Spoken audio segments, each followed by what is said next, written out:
ভক্তি রত্নাকর নামক গ্রন্থে, যেটা ছিল নরহরি চক্রবর্তী বিরচিত, সেই গ্রন্থে আমরা এই সমস্ত পাস্টাইম প্রেসের খুব ডিটেলস লীলা আমরা পাই। তো মোস্টলি আমি যেগুলো বলবো সেগুলি মোস্টলি আজকে বেস্ট অন ভক্তি রত্নাকর, ছিল নরহরি চক্রবর্তী ঠাকুর। তো এই নরহরি চক্রবর্তী ঠাকুর যিনি ভক্তি রত্নাকর রচনা করেছেন, তিনি নরহরি সরকার ঠাকুরের সাথে গুলিয়ে ফেলবেন না। নরহরি সরকার ঠাকুর হচ্ছে শ্রীখণ্ডের, তিনি নরহরি চক্রবর্তী তিনি আলাদা। তো শ্রীখণ্ড একটি মহাপাঠ, এবং এখানে দেখতে পারি যে জগন্নাথ পুরীতে রথযাত্রায় যখন সমগ্র গৌরবঙ্গ থেকে, নট অনলি গৌরবঙ্গ বৃন্দাবন সমস্ত জায়গা থেকে যখন ভক্তরা মহাপ্রভুর কাছে যেতেন রথযাত্রায় অংশগ্রহণ করতে, এবং রথযাত্রায় 7 জন বা 7টা টোটাল সম্প্রদায়ে তারা ভাগ হয়ে কীর্তন করতেন রথের চারপাশে। এর মধ্যে 4টি সম্প্রদায় ছিল, এবং মহাপ্রভুর অত্যন্ত অন্তরঙ্গ পার্শ্বদের বিভিন্ন গ্রুপ। একটি সম্প্রদায় ছিল যেটি শান্তিপুরের সমস্ত ভক্তদের, একটি সম্প্রদায় ছিল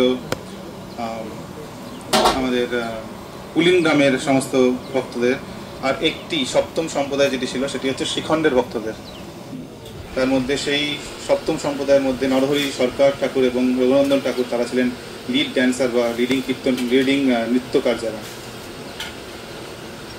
তো এরকম প্রচুর ভক্তের শ্রীখণ্ডের নাম আছে, কিন্তু আমরা সবার সম্পর্কে আলোচনা করতে পারবো না, সেই সময় আমাদের নেই, তাহলে যাত্রা 1 সপ্তাহ হয়ে যাবে। তো আমরা মেন যারা তাদের সম্পর্কে কিছু আলোচনা করব। তো অন্যতম হচ্ছে একজন মুকুন্দ দাস শ্রীখণ্ডের। তো মুকুন্দ দাস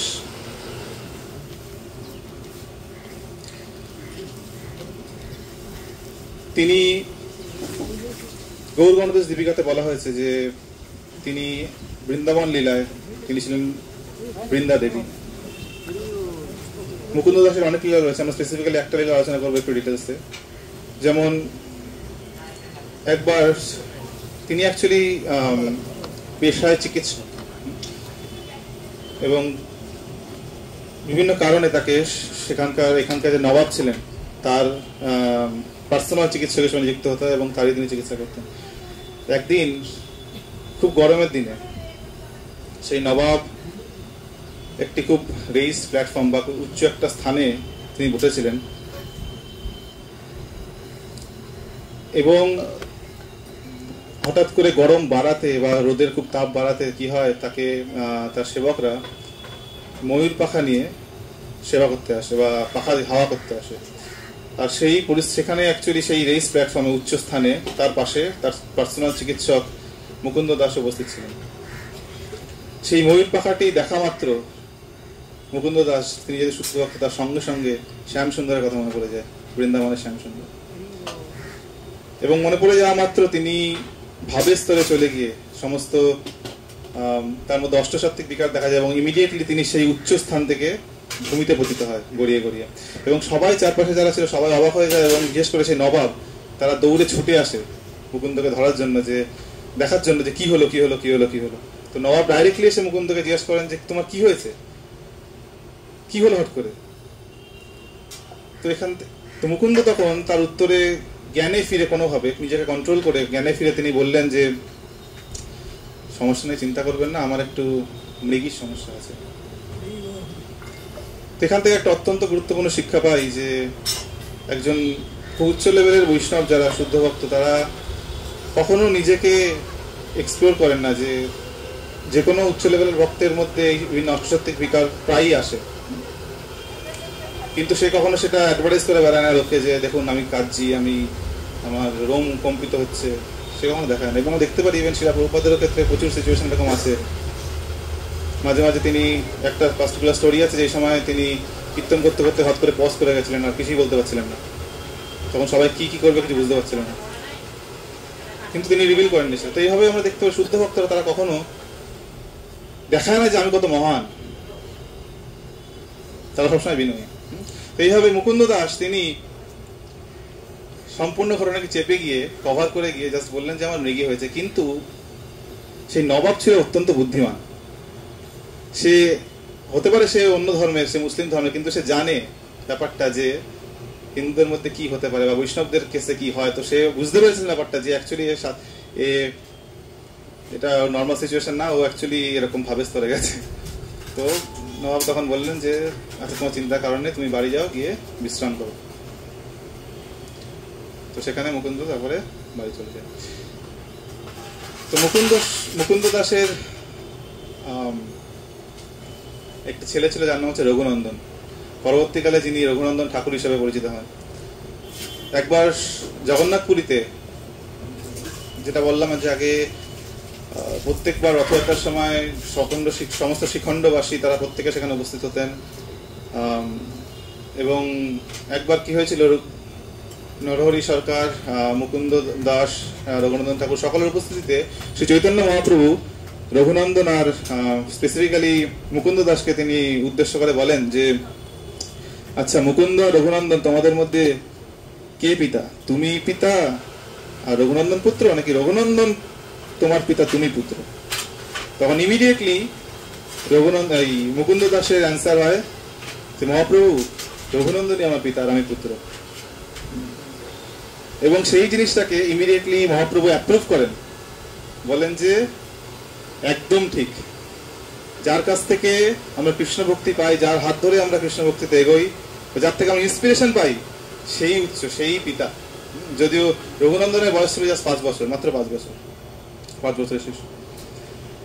তো এখান থেকে একটা দৃষ্টান্ত পাচ্ছি যে মহাপ্রভু সেটাকে অ্যাপ্রুভ করছেন, মানে তিনি অ্যাকচুয়ালি রঘুনন্দনের কোয়ালিটিস বা গ্লোরিকে তিনি এস্টাবলিশ করছেন যে অ্যাকচুয়ালি রঘুনন্দন কত কোয়ালিটিবান। তো এরকম একটা লীলা আমরা দেখতে পাই এই শিখণ্ড গ্রামেই, মানে শিখণ্ডতে যেখানে আমরা যাব, সেখানে আমরা দেখবো যে রঘুনন্দন, মুকুন্দ দাস এদের শিপাট রয়েছে। তো একবার কি হয়েছিল না, মুকুন্দ দাসের গোপীনাথ বিগ্রহ ছিল এবং তিনি নিত্যতা সেবা করতেন। তো একবার কোনো কারণে নবাব তাকে ডাকে এবং সে রাজভোগ চড়ানোর আগেই তাকে বেরিয়ে যেতে হয়, এবং বেরিয়ে যাওয়ার আগে সে তার সন্তান রঘুনন্দনকে সমস্ত কিছু শিখিয়ে যায় যে বাবা দেখো, এরকম এরকম ভাবে এরকম এরকম মন্ত্র বলে তুমি ভোগের থালা রাখবে আর গোপীনাথকে নিবেদন করবে, তাহলে গোপীনাথ তোমার ভোগ গ্রহণ করবে।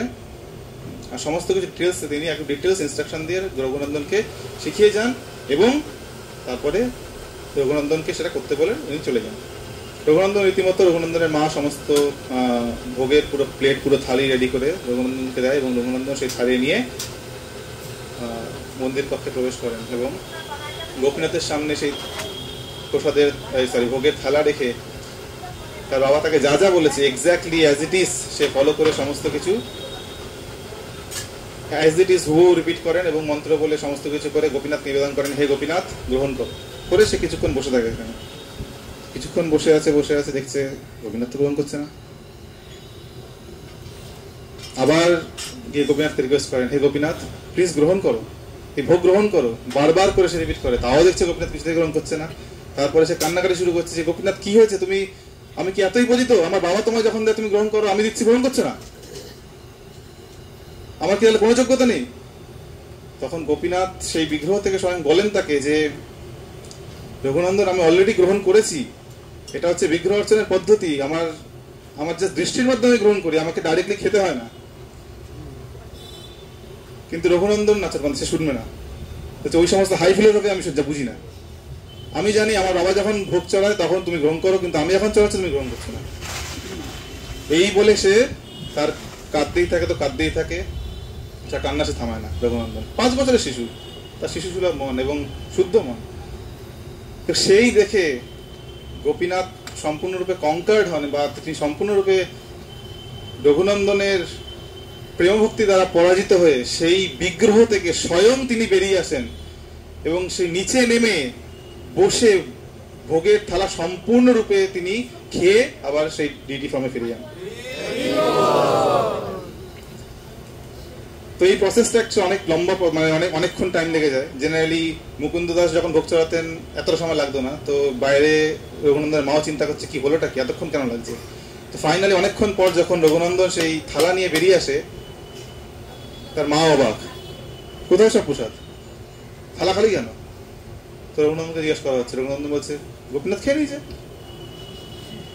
মা বলছে আরে গোপীনাথ খেয়ে নিয়েছে মানে কি, প্রসাদগুলো গেল কোথায়? গোপীনাথ তো ডাইরেক্টলি খেয়ে নেবে না ফিজিক্যালি।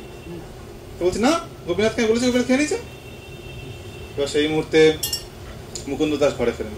তো মুকুন্দ দাস ঘরে ফিরে তার মার কাছে, মানে রঘুনন্দনের মার কাছে প্রসাদ চায়। আমার প্রসাদ, প্রসাদ কোথা থেকে দেবো? তোমার ছেলেকে এরকম আমি ভোগ চড়াতে পারিছি, তুমি ভোগ চড়াতে বলেছিলে, ভোগ চড়াতে গেছে, তার সে তো খালি থালা নিয়ে গিয়েছে, এখন তো কিচ্ছু নেই আর। তখন বলছে সে কি? তারপরে সেই মুকুন্দ দাস তার ছেলেকে জিজ্ঞেস করেন, বাবা কি হয়েছে তোমাকে, তুমি এরকম খালি থালা নিয়ে কেন বেরিয়েছো? তখন রঘুনন্দন তাকেও সেই কথা বলছে যে গোপীনাথ খেয়ে নিয়েছে। এবার মুকুন্দ দাস সে জানে, অলরেডি জানে যে আমার মানে রঘুনন্দন যথেষ্ট শুদ্ধ চিত্তে, সে কোনো মিথ্যা কথা বলবে না, সে মিথ্যা কথা বলবে না, এবং নিশ্চয়ই কিছু একটা তো হয়েছে। তো তার জন্য সে টেস্ট করার জন্য বা বোঝার জন্য কি হয়েছে অ্যানালাইসিস করার জন্য সে তাকে মুকুন্দ দাস রঘুনন্দনকে আরেকটি নাড়ু, অনেক জায়গায় লাড্ডু বলা আছে, তো নাড়ু বা লাড্ডু তিনি তাকে দেন এবং বলেন তুমি এটা কি গোপীনাথকে ভোগ চাও। এবং সেম জিনিস রিপিট হয়, রঘুনন্দন আবার সেটাকে নিয়ে যায় গোপীনাথের কাছে, এবং গোপীনাথ প্রথমে গ্রহণ করছে না ফিজিক্যালি। রঘুনন্দন আবার কান্নাকাটি শুরু করে, কেন গ্রহণ করছে না, কি হয়েছে? আবার কান্নাকাটি চলে গোপীনাথ আবার সেই বিগ্রহ থেকে এসে নেমে আবার সেই লাড্ডু গ্রহণ করতে যায়। এবং মুকুন্দ দাস অ্যাকচুয়ালি সেটা অবজার্ভ করছিলেন, এবং মুকুন্দ দাসের দেখা, মানে তিনি যেহেতু দেখে ফেলেছেন, সেই জন্য গোপীনাথ অর্ধেক লাড্ডু নিয়ে সেখান থেকে ফিরে যান। তো এইভাবে আমরা দেখতে পারি যে রঘুনন্দনের শুদ্ধতা, না কারোর শুদ্ধতায় তুষ্ট হয়ে ভগবান অ্যাকচুয়ালি যে কোনো এক্সট্রিম লেভেল পর্যন্ত যেতে পারে, কারোর প্রেম ভক্তিতে প্রসন্ন। তো এই ঘটনা যখনই ঘটলো, এত বড় একটা ঘটনা যে মানে বিগ্রহ স্বয়ং তার বিগ্রহ ফর্ম থেকে বেরিয়ে এসে সে ফিজিক্যালি ভোগ গ্রহণ করছে, এবং এই ঘটনা শিখণ্ড গ্রামে বিভিন্ন মানুষের মধ্যে ছড়িয়ে যায়। শুধু শিখণ্ড নয়, বিভিন্ন জায়গায় গৌরবঙ্গের বিভিন্ন স্থানে এই ঘটনা ছড়িয়ে যায় যে রঘুনন্দনের কাছ থেকে গোপীনাথ স্বয়ং ভোগ গ্রহণ করেছে তার ফিজিক্যাল ফর্মে।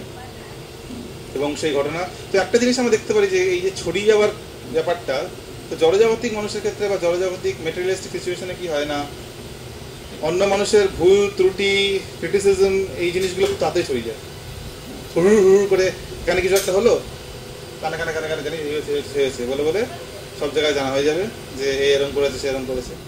কিন্তু ভক্তদের মধ্যে বা ভক্ত কমিউনিটির মধ্যে অন্যের গ্লোরিফিকেশন খুব তাড়াতাড়ি ছড়িয়ে যায়, স্প্রেড হয়ে যায়। সেটা হচ্ছে আইডিয়াল ভক্ত কমিউনিটি, যেখানে একজনের ভালো গুণগুলো, একজনের মহিমাগুলো, সেগুলো অন্যান্য ভক্তদের মধ্যে খুব শীঘ্রই স্প্রেড করে, সবাই সবাইকে বলবে, স্প্রেড করবে যে এই ভক্ত এরকম, সেই ভক্ত এরকম। তো এরকম এখান থেকে আমরা এই শিক্ষাটা পাই। তো এইভাবে এই ঘটনা ছড়াতে ছড়াতে ছড়াতে ছড়াতে আলটিমেটলি পৌঁছলো হচ্ছে খানাকুল কৃষ্ণনগরে। এবং খানাকুল কৃষ্ণনগরে সেখানে খুব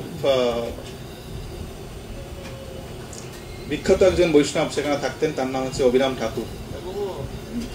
অবিরাম ঠাকুর সেই ঘটনা যখন জানলেন যে এরকম হয়েছে, এবং তিনি নিত্যানন্দ প্রভুর পার্ষদ, তো তিনি ঠিক করলেন যে এরকম ছেলে, এরকম মানে বালক, তাকে আমার দণ্ডবত প্রণাম করতে হবে, তাকে আমি প্রণাম করতে শ্রীখণ্ড যাব। এবং এই ঘটনা যে অভিরাম ঠাকুর রঘুনন্দনকে দণ্ডবত প্রণাম করতে শ্রীখণ্ডে আসছে, এই ঘটনাও জানাজানি হয়ে যায় শ্রীখণ্ডবাসীর মধ্যে, এবং স্পেসিফিক্যালি মুকুন্দ দাস এবং তার স্ত্রীর মধ্যে। তো মুকুন্দ দাস তার স্ত্রী যখন জানতে পারে যে অভিরাম ঠাকুর, অভিরাম গোপাল এখানে আসছে আমাদের ছেলেকে দণ্ডবত প্রণাম করতে, তারা অত্যন্ত ভীত হয়ে যায়, তাদের হৃদয়ে যেন বাজ পড়ে, তারা ভয়ে একদম সংকুচিত হয়ে যায়, কি করবো বুঝতে পারে না। তো এরকম কেন? একজন বৈষ্ণব প্রণাম করতে আসছেন, আর তারা ভয়ে সংকুচিত হয়ে তাদের হৃদয় বিদীর্ণ হয়ে যাচ্ছে, কি করব বুঝতে পারছি না। তো এটা কেন, সেটা জানার জন্য আমাদের অ্যাকচুয়ালি অভিরাম ঠাকুরের একটু হিস্ট্রি জানতে হবে। তো অভিরাম ঠাকুর, অভিরাম গোপাল, তিনি হচ্ছেন অ্যাকচুয়ালি দ্বাদশ গোপালের অন্যতম একজন, এবং নিত্যানন্দ প্রভুর পার্শ্বদ। নিত্যানন্দ প্রভু তিনি যখন প্রচার করতে শুরু করেন, তাকে বিভিন্ন তার পার্শ্বদেরা তাকে নানাভাবে সাহায্য করেন। স্পেসিফিক্যালি বিভিন্ন দ্বাদশ গোপাল যারা ছিলেন, তারা প্রত্যেকেই অ্যাকচুয়ালি বৃন্দাবনের এই দ্বাদশ গোপালের প্রত্যেকে বৃন্দাবনের কৃষ্ণের সখা, কৃষ্ণ বলরামের সখা। তার মধ্যে অভিরাম ঠাকুর তিনি হচ্ছেন শ্রীদাম সখা ব্রজলীলা। তো অভিরাম ঠাকুর তার একটি বেদ ছিল, সেই বেদটার নাম হচ্ছে জয়মঙ্গল, এবং তার সমস্ত কিছু একটু আলাদা ধরনের। অন্যান্য বৈষ্ণব থেকে অভিরাম ঠাকুরের সবকিছু একটু একটু পিকুলিয়ার। তো উনার খুবই করুণাময় এবং তিনি প্রেমদান করতেন, কিন্তু তার প্রেমদানের মিনস হচ্ছে সেই বেতের আঘাত। তার যে বেদটি ছিল জয়মঙ্গল, সেই বেদ দিয়ে এমন না খুব জোরে জোরে চাবুক মারছে, জাস্ট বেদ দিয়ে তিনি টাচ করতেন লোককে, সেই টাচ করে তাদেরকে প্রেম দান করতেন, কৃষ্ণ প্রেম দান করতেন। তো অভিরাম গোপাল একবার একটা শ্রীনিবাস আচার্যের একটা স্টোরি হয় যে শ্রীনিবাস আচার্য তিনি যখন বৃন্দাবন যাচ্ছিলেন, তাকে সমস্ত মহান্তরা তাদের নির্দেশ দেন তুমি বৃন্দাবন যাও, গিয়ে সেখানে সেবা করো। এবং তিনি বৃন্দাবনে যাওয়ার আগে বিভিন্ন সমস্ত জায়গায় সমস্ত আচার্যদের কাছে, অন্যান্য আচার্যদের, তখন মহাপ্রভু উপস্থিত ছিলেন না, কারণ মহাপ্রভু সেই সময় মহাপ্রভু নিত্যানন্দ প্রভু প্রত্যেকে সেই সময় তারা নিত্যলীলা প্রবিষ্ট হয়েছেন। এবার তার পারমিশন নেওয়ার জন্য বৃন্দাবন যাওয়া শ্রীনিবাস আচার্য তিনি পৌঁছান হচ্ছেন খর্দা হতে জাহ্নবা মাতা, বসুধা মাতা বা নিত্যানন্দ প্রভুর সন্তান অচ্যুতানন্দ, এদের কাছ থেকে পারমিশন নেওয়ার জন্য তিনি সেখানে পৌঁছন। এবং বসুধা মাতা, জাহ্নবা মাতা তারা শ্রীনিবাস আচার্যকে বলেন যে তুমি বৃন্দাবন যাওয়ার আগে একবার খানাকুল কৃষ্ণনগরে গিয়ে অভিরাম গোপালের বা অভিরাম ঠাকুরের কাছ থেকে আশীর্বাদ নিয়ে এসো। তো সেই কথা অনুসারে শ্রীনিবাস আচার্য খড়দাহ থেকে তিনি যাত্রা করেন খানাকুলের দিকে, এবং যখন তিনি এখানে পৌঁছন তখন অভিরাম ঠাকুর সেটা জানতে পেরে তিনি তার কয়েকজন পার্ষদকে পাঠিয়ে দেন। তিনি ঠিক করেন যে আমি একটা টেস্ট করবো, প্রথমে শ্রীনিবাস আচার্যকে আমি টেস্ট করবো। টেস্ট করার জন্য তিনি কি করেন, কয়েকজন পার্ষদকে দিয়ে পাঠিয়ে দেন কিছু মুদ্রা দিয়ে, যে তুমি এই মুদ্রা শ্রীনিবাস ওকে দিও এবং বলো যে তুমি রান্না বান্না করে ভোগ চড়িয়ে খাবে। তো এরকম সেভাবে তারা শ্রীনিবাসকে কিছু এরকম মুদ্রা দেয় এবং বলে বাজার টাজার করে তুমি এরকম ভোগ টোক ছড়িয়ে খাবে। তো সেই মতো শ্রীনিবাস আচার্য সেখানে তিনি রন্ধন করেন এবং ভগবানকে ভোগ অর্পণ করে তিনি সেই প্রসাদ পেতে যাবেন। সেই মুহূর্তে অভিরাম ঠাকুর আর কয়েকজন পার্ষদকে পাঠিয়ে দেন, বলেন তোমরা যাও ওখানে গিয়ে ওর সাথে কথা বলো। তিনি এই কারণে পাঠান, তিনি জানতে চাইছিলেন যে ওই যে নিজের জন্য প্রসাদ রান্না বা ভোগ রান্না করেছে সেই প্রসাদকে কি করে দেখার জন্য।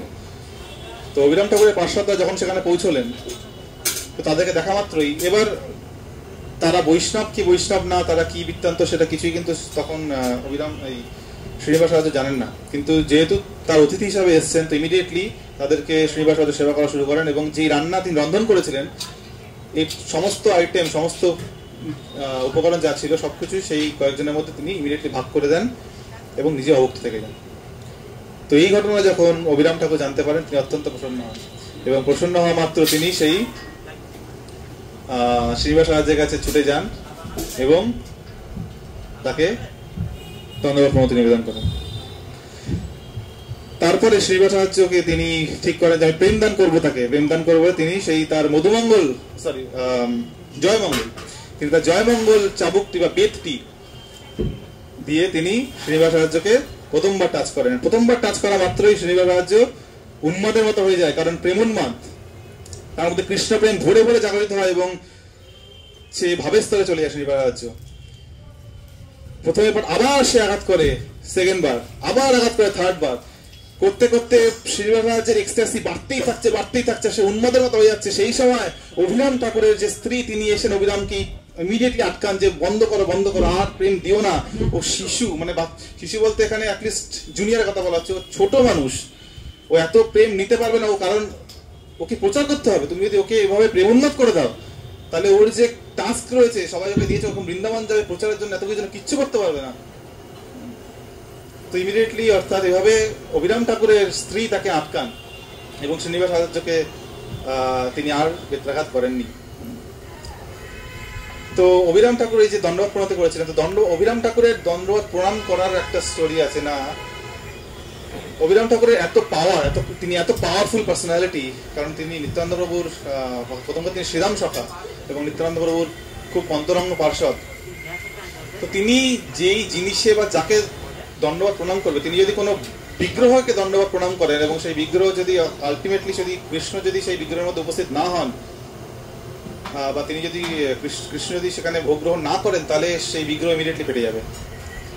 তিনি যদি অভিরাম ঠাকুর যদি তিনি কোনো শালিগ্রাম শিলাকে দণ্ডবত প্রণতি করেন, আর সেই শালিগ্রাম শিলা যদি পিওর না হয়, তাহলে ইমিডিয়েটলি সেই শালিগ্রাম শিলা সম্পূর্ণ গুঁড়ো গুঁড়ো হয়ে যাবে। কারণ শালিগ্রাম শিলার মধ্যে অনেক ভেজাল হয় অ্যাকচুয়ালি, কারণ সবসময় সেটা পিওর পাওয়া যায় না। এবং যদি কোনো মানুষকে, কোনো ব্যক্তিকে যদি অভিরাম ঠাকুর দণ্ডবত প্রণতি করেন, সেই ব্যক্তির মধ্যে যদি এক ফোঁটা মাৎসর্য থাকে, তার মধ্যে যদি এক ফোঁটা বিন্দু মাত্র লেশ মাত্র জড়জাগতিক আশা আকাঙ্ক্ষা থাকে, বাসনা থাকে, ইমিডিয়েটলি সেই ব্যক্তির মৃত্যু হবে। এবং এর ফলে আমরা দেখি যে অ্যাকচুয়ালি নিত্যানন্দ প্রভুর কিছু সন্তানেরও অভিরাম ঠাকুরের দণ্ডবত প্রণতি করার ফলে তাদের মৃত্যু হয়। তো সেই জন্য অভিরাম ঠাকুরের দণ্ডবত প্রণতি প্রণাম করার এই পাওয়ারের জন্য মুকুন্দ দাস এবং তার স্ত্রী তারা তো ভীত ছিলেন। মুকুন্দ দাস যদিও জানতেন যে আমার ছেলে রঘুনন্দন সে অত্যন্ত শুদ্ধ, তার শুদ্ধতার কোনো সন্দেহ নেই, কিন্তু এটা বাৎসল্য, তার বাৎসল্য যে যদি কিছু হয়, যদি কিছু হয়। তো যাই হোক, এইভাবে অভিরাম ঠাকুর যখন আসবেন সেখানে ঠিক হলো এবং সবাই জানতে পারলেন, তো মুকুন্দ দাস চিন্তায় পড়ে গেলেন কি করা যায়, তাকে কিছু মিথ্যা কথা বলা যাবে না, অথবা আবার আমি কোনোভাবেই রঘুনন্দনকে তার সামনে করে দিতে পারি না। তো তারা ঠিক করলেন যে রঘুনন্দনকে তাহলে আমাদের এই গ্রামের জাস্ট একটু বাইরে রেখে আসি।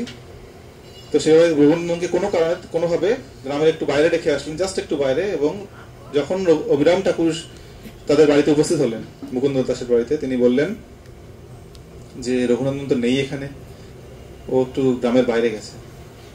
এর ফলে কি হলো, মিথ্যা কথা হলো না, কারণ সত্যি গ্রামের বাইরে গেছে, কিন্তু আবার বেশি দূরে পাঠায়নি তাকে। তো অভিরাম ঠাকুর একটু নিরাশ হলেন, কিন্তু কোনো অসুবিধা নেই, ঠিক আছে, এখন দেখা হলো না, কি করা যাবে। তো অভিরাম ঠাকুর গিয়ে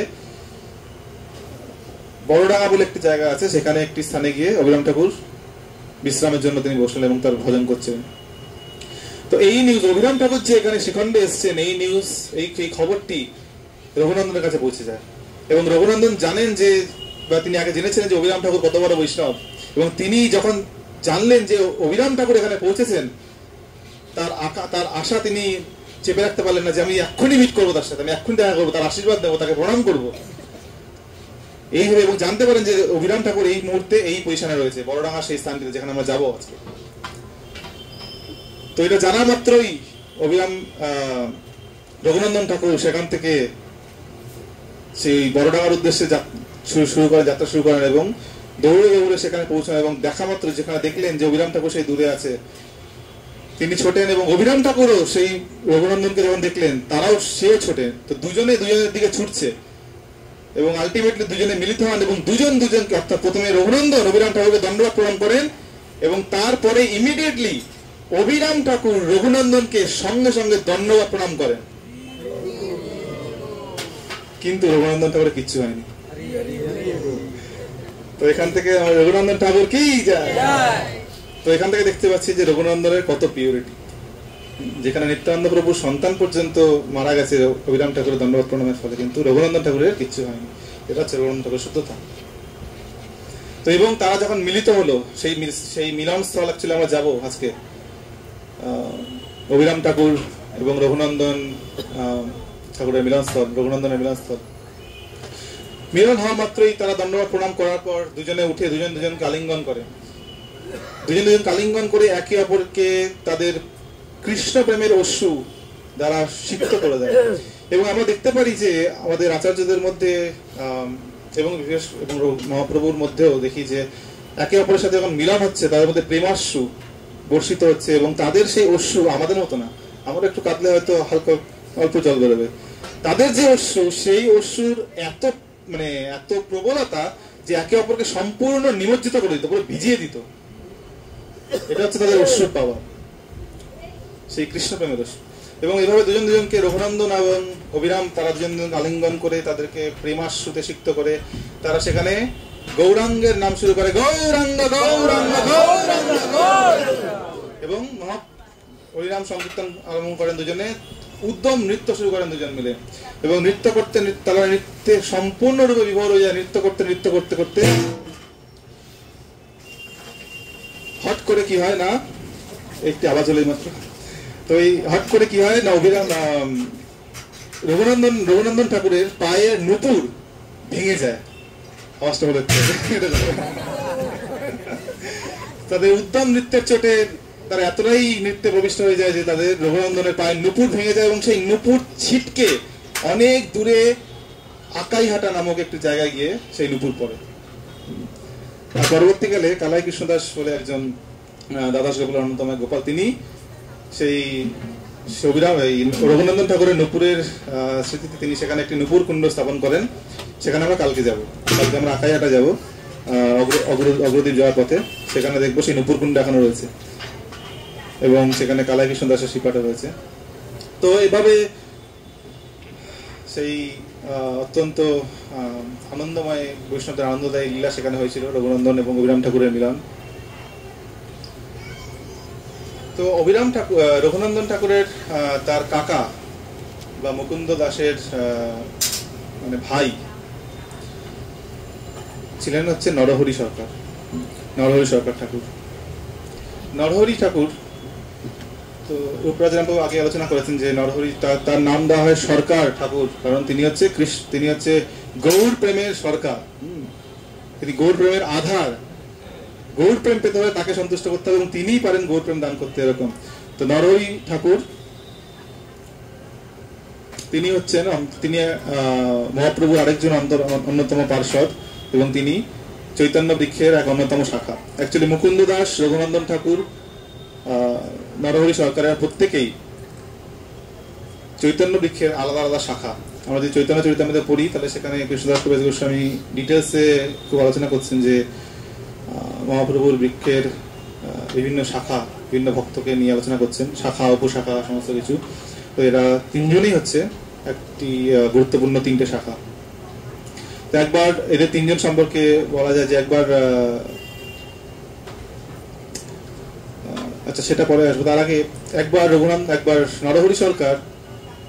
তো নরহরি সরকার তিনি অ্যাকচুয়ালি গৌর গণদেশ দীপিকাতে বর্ণনা করা হচ্ছে যে তিনি একজন গোপী ছিলেন যার নাম মধুমতি সখী, সেটা গৌর গণদেশ দীপিকার বর্ণনা। একবার কি হয়েছিল, নিত্যানন্দ প্রভু তিনি শ্রীখণ্ডে আসেন এবং নরহরি সরকার তাকে সেবা করা শুরু করেন এবং তাকে নিত্যানন্দ প্রভু এবং তার সমস্ত পার্ষদরাও আসেন এবং নরহরি সরকার তাদেরকে জলের ব্যবস্থা করেন এবং সেই জল নিত্যানন্দ প্রভু এবং তার পার্ষদরা যখন পান করলেন দেখলেন সেই জল মধুর থেকেও মিষ্টি, অপূর্ব সেই স্বাদ, অমৃতের মতো সেই জল, জাস্ট জল। তো সেই জলটি যেই পুষ্করিণী থেকে নিয়েছিলেন সেই পুষ্করিণীর এখনই আছে, তার নাম হচ্ছে মধু পুষ্করিণী এবং সেই মধুর মতো সেই স্বাদের জলের জন্য তার নাম হয়ে যায় মধু পুষ্করিণী। তো নরহরি সরকার ঠাকুর তিনি অ্যাকচুয়ালি অত্যন্ত অন্তরঙ্গ একজন মহাপ্রভু পার্ষদ ছিলেন। তো তার অন্যতম একটা বৈশিষ্ট্য ছিল যে অ্যাকচুয়ালি মহাপ্রভু তিনি মায়াবাদকে সহ্য করতে পারতেন না কোনোভাবে, কারণ মায়াবাদ অসৎ শাস্ত্র। মায়াবাদ কি না, মায়াবাদ হচ্ছে ভগবান, তার ধাম, তার লীলা, তার রূপ, তার গুণ। মায়াবাদ বলে সমস্ত কিছু হচ্ছে মায়া, সমস্ত কিছু টেম্পোরারি। আমরা প্রত্যেকেই এখন মায়ার কবলে আছি এবং যখন সেই মায়ার কবল থেকে বেরিয়ে যাব আমরা প্রত্যেকেই ভগবান হয়ে যাব, এটা হচ্ছে মায়াবাদ। আমরা সেই ব্রহ্মে লীন হয়ে যাব এবং আমরা প্রত্যেকে ভগবান হয়ে যেতে পারি, তুমি ভগবান, আমি ভগবান, এই ভগবান, সবাই ভগবান, এটা হচ্ছে মায়াবাদ। তো এই জন্য মায়াবাদ খুবই ডেঞ্জারাস এবং মহাপ্রভু কোনোভাবেই সহ্য করতেন না। তো মহাপ্রভু বলতেন যে মায়াবাদীর সঙ্গ করলে হয় সর্বনাশ। এই জন্য এবং মহাপ্রভু তিনি যেহেতু তার আচারের মধ্যে প্রচার করেছেন, তিনি জানতেন যে কলিযুগে এরকম বহু তথাকথিত সাধু সন্ত বা বিভিন্ন মানুষ তারা নিজেদেরকে ভগবান বলে দাবি করবে এবং তার জন্য মহাপ্রভু কখনো তিনি শুনতে পারতেন না কেউ যদি তাকে ভগবান বলে দাবি করত। মহাপ্রভু সমগ্র পার্শ্বদ সবাই, গৌরবঙ্গের ভক্তরা সবাই জানতেন যে মহাপ্রভু ভগবান স্বয়ং। ব্রজেন্দ্র নন্দন যেই সচিসুত হইল সেই বলরাম হইল নিতাই। তো ব্রজেন্দ্র নন্দনই হচ্ছেন সচিসুত শ্রীমান মহাপ্রভু, সেটা সবাই জানা সত্ত্বেও কেউ যদি তাকে মহাপ্রভুকে বলতেন ভগবান রূপে বা তাকে ভগবান রূপে গ্লোরিফাই করতেন, তাহলে মহাপ্রভু ইমিডিয়েটলি তার কান বন্ধ করে বলতেন বিষ্ণু বিষ্ণু। ইভেন আমরা দেখতে পারি যে রূপ গোস্বামী যে সমস্ত তিনি বৈষ্ণব সাহিত্য লিখেছেন, যেমন বিদগ্ধ মাধব, ললিত মাধব, এগুলো মহাপ্রভু তার কাছ থেকে শুনতে চান, তুমি পড়ে শোনা প্রথম শ্লোকটি। এবং একবার কি হয়, সেই জগন্নাথ পুরীতে রূপ গোস্বামী পড়ে শোনাতে চাইছিলেন না, কিন্তু যখন পড়ে শোনালেন তার ইষ্টদেব সম্পর্কে, মহাপ্রভু বলেন তোমার ইষ্টদেব সম্পর্কে তুমি আমায় কি লিখেছো শোনাও। রূপ গোস্বামী যখন বললেন, মহাপ্রভু তাকে চ্যাস্টাইজ করলেন যে তুমি সম্পূর্ণ ভুল লিখেছো। অ্যাকচুয়ালি রূপ গোস্বামী মহাপ্রভুকে গ্লোরিফাই করে একটি শ্লোক লিখেছিলেন, তো সেটা মহাপ্রভু সঙ্গে সঙ্গে ডিসঅ্যাপ্রুভ করেন। যদিও রামানন্দ রায় এবং শরৎদামোদর তারা সেগুলোকে অ্যাপ্রুভ করেছিলেন ইমিডিয়েটলি, বাট মহাপ্রভু সেটাকে ডিসঅ্যাপ্রুভ করেন। মহাপ্রভু কখনোই তিনি সহ্য করতেন না, বা তিনি যদিও ভেতরে তিনি প্রসন্ন হতেন, কিন্তু তিনি ওপরে ওপরে বা বাহ্যিকভাবে কখনো তিনি সেটা দেখাতেন না, বা তিনি রেগে যেতেন যে আমাকে ভগবান বলছে। একমাত্র একজনই ভক্ত ছিল যে ওপেনলি মহাপ্রভুকে ভগবান হিসেবে গ্লোরিফাই করতে পারতো, আর সেই হচ্ছে নরহরি সরকার। একমাত্র নরহরি সরকার ঠাকুরকে মহাপ্রভু অ্যালাউ করেছিলেন যে তুমি আমাকে ওপেনলি গ্লোরিফাই করতে পারো। এবং আমরা দেখি যে নরহরি সরকার ঠাকুর প্রচুর বৈষ্ণব সাহিত্য, তিনি অনেক কবিতা লিখেছেন, তিনি অনেক গান লিখেছেন, বৈষ্ণব গীত, এবং প্রত্যেকটিতে তিনি মহাপ্রভুকে ভরে ভরে গ্লোরিফাই করেছেন ভগবান হিসাবে। এবং মহাপ্রভু সেই নরহরি সরকার সেই গানগুলো রিলিজ করতেন, অন্যদের কাছ থেকে মহাপ্রভু গান বন্ধ করে নিতেন, কিন্তু নরহরি সরকার যখন বলতে সেগুলো রিলিজ করতেন, নরহরি লিখেছেন। এটা হচ্ছে নরহরি সরকারের পজিশন। এবং নরহরি সরকার ঠাকুরের অন্যতম সেবা নিত্যধামে হচ্ছে, যেটা ভক্তিবিনোদ ঠাকুর বলছেন, নরহরি আদি করি চামর ঢুলায় সঞ্জয় মুকুন্দ বাসু ঘোষ আদি গায়। নরহরি আদি করি চামর ঢুলায়, চামর সেবা করা মহাপ্রভুকে, এটা হচ্ছে নরহরি সরকার ঠাকুরের অন্যতম সেবা। তো একবার জগন্নাথপুরীতে যখন অ্যাকচুয়ালি সমস্ত শ্রীখণ্ডবাসী, সমস্ত অন্যান্য গৌরবঙ্গের বাসী তারা মিলিত হতেন, তো রথযাত্রার পর তাদের মিটিং চলতো, বা মহাপ্রভু সবাইকে পার্সোনাল ইনস্ট্রাকশন দিতেন, এরকম হতো। তো একবার শ্রীখণ্ডবাসীদের একসাথে মহাপ্রভু ইনস্ট্রাকশন দিচ্ছিলেন, এবং সেখানে মুকুন্দ দাস, নরহরি সরকার, রঘুনন্দন ঠাকুর প্রত্যেকে ছিলেন। তো তিনজন পার্সোনালিটিকে শ্রীমান মহাপ্রভু তিনি তিনটে স্পেসিফিক ইনস্ট্রাকশন দিয়েছিলেন, আলাদা আলাদা প্রত্যেকের জন্য। মুকুন্দ দাসকে শ্রীমান মহাপ্রভু তিনি উপদেশ ইনস্ট্রাকশন দিয়েছিলেন যে মুকুন্দ, তুমি জাগতিক মানে স্পিরিচুয়াল এবং মেটেরিয়াল, জাগতিক এবং পারমার্থিক ধন আহরণ করো। তো মুকুন্দকে বলেছিলেন তুমি ধন আহরণ করো, কারণ সে হচ্ছে গৃহস্থ। তো গৃহস্থ হচ্ছে সমস্ত অন্যান্য গৃহস্থদের ধনেই সামান্য সন্ন্যাসী, ব্রহ্মচারী বা বানপ্রস্থ অন্যান্য যারা আশ্রমে আছে তাদের ভরণ পোষণ করার দায়িত্ব বা কর্তব্য হচ্ছে গৃহস্থদের, তাদের ধন আহরণ হচ্ছে তাদের কর্তব্য। এবং মহাপ্রভু পার্সোনালি তাকে মুকুন্দকে বলেন তুমি ধন আহরণ করো। রঘুনন্দন ঠাকুরকে মহাপ্রভু বলেন যে তুমি ভগবানের সেবা করো, বিগ্রহ অর্চন করো।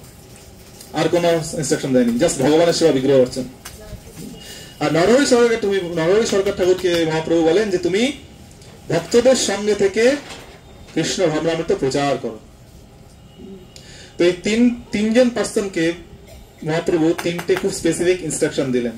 এটা অত্যন্ত শিক্ষণীয় আমাদের কাছ থেকে এটা বোঝার জন্য যে প্রত্যেকের আমাদের এই ভক্তির সমাজে, আমাদের এই বৈষ্ণব সমাজে প্রত্যেকটি ভক্তের আলাদা আলাদা ভূমিকা রয়েছে। তারা যেরকম সেবাতে নিযুক্ত থাকুক না কেন, আলটিমেটলি ব্যাপারটা হচ্ছে যে সে তার যে জিনিসে নিযুক্ত আছে তার মাধ্যমে সে মহাপ্রভুকে প্রসন্ন করছে কিনা। যেমন গৃহস্থের ক্ষেত্রে মহাপ্রভু যেমন তাকে গৃহস্থের মুকুন্দ দাসকে যেহেতু ধন উপার্জনের বোধ পারমার্থিক এবং জাগতিক ধন উপার্জনের ইনস্ট্রাকশন দেন, তো এটা আমরা আলোচনা করলাম যে গৃহস্থের কর্তব্য হচ্ছে ধন আহরণ করা এবং সে অন্যকে ভরণ পোষণ করবে, অন্যান্য আশ্রমকে। তিনি রঘুনন্দন ঠাকুরকে তিনি ডেটি ওয়ার্শিপের উপদেশ দেন। এবং দেখতে পাই ডেটি ওয়ার্শিপ কত গুরুত্বপূর্ণ জিনিস। যে কোনো মন্দিরে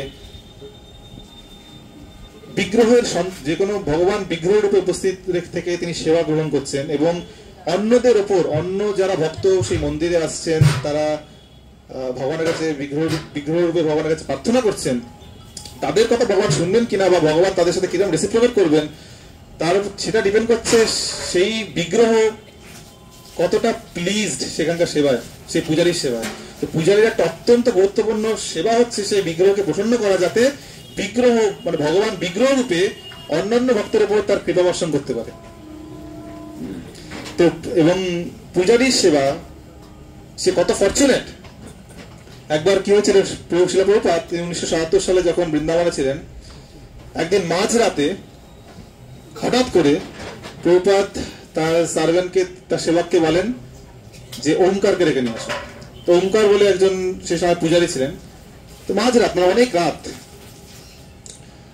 তো হট করে তারা সবাই দৌড়ে যায়, ছুটে যায় এবং ওমকারকে বলেন যে প্রভুপাদ তোমাকে ডাকছে। তো ওমকার বলে এত রাতে কি হলাম, কি করলাম আবার? বলে ওমকার সেখানে প্রভুপাদের রুমে ছুটে গেলেন, বলে হ্যাঁ প্রভুপাদ।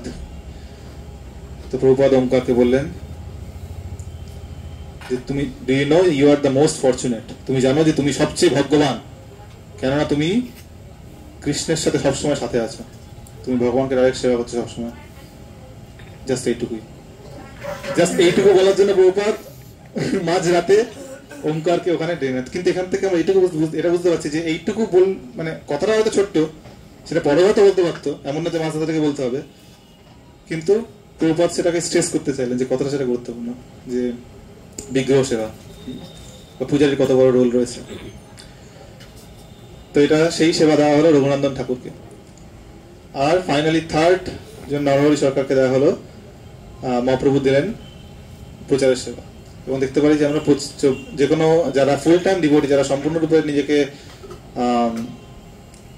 কৃষ্ণের সেবায় সম্পূর্ণরূপে নিয়োজিত করেছেন, তাদের কর্তব্য হচ্ছে তারা সেবা করবে, তারা সমস্ত তারা প্রচার করবে, তারা প্রচারের জন্য নিজেকে সম্পূর্ণরূপে উৎসর্গ করে দেবে।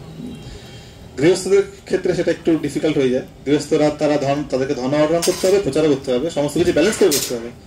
কিন্তু যারা ব্রহ্মচারী বা সন্ন্যাসী বা যারা একদম সম্পূর্ণরূপে ডেডিকেটেড, যেটা নরহরি সরকারকে বলা হয়েছিল, তারা হচ্ছে সম্পূর্ণরূপে প্রচারের কাজে নিজেকে নিযুক্ত করবে এবং সেটা মহাপ্রভু অত্যন্ত প্রিয়।